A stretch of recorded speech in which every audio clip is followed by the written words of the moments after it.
جوان میرے پاس آیا، کہا جی میری بیوی سے لڑائی ہوتی، مجھے کوئی تعویذ دو۔ میں نے کہا بیویوں پہ تعویذ اثر ہی نہیں کرتا۔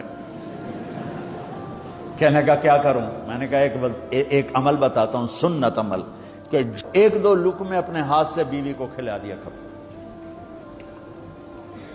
وہ کہنے لگا اس سے کیا ہوگا؟ میں نے کہا یہ تو تم دیکھو گے، پھر میں پوچھوں گا تم سے کیا ہوگا۔ میں نے کہا یہ سنت عمل ہے، اس سے محبت بڑھے گی۔ کوئی 8-10 دن گزرے تو اس کا فون ویسے آ گیا حال احوال پوچھنے میرا، تو مجھے اپنی بات یاد آ گئی۔ میں نے کہا میری بات پہ عمل کیا تھا؟ کہنے لگا نہیں۔ میں نے کہا کیوں؟ کہنے لگا شرم آتی۔ میں نے کہا لڑتے ہوئے شرم نہیں آتی؟ کبھی کوئی کمزور سے بھی لڑتا، عورت تو بیچاری کمزور ہے۔ چلو یہاں کی عورتیں طاقتور ہیں، سنا ہے کہ بڑی شیرنیاں ہیں اور ان کے خامد سارے بکری یہ شیر ہیں، الٹا ہی کام ہے یہاں، عورتیں شیر ہیں، خامد بکریاں ہیں۔ چلو بھائی تم مہربانی کر کے اپنے خامدوں کو عزت دو، اور ان سے کہتا اپنی بیویوں کو عزت دو، محبت سے رہو۔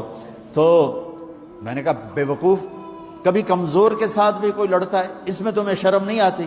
اور اس میں شرم آتی ہے سنت۔ میں نے کہا چل کر اور مجھے بتا۔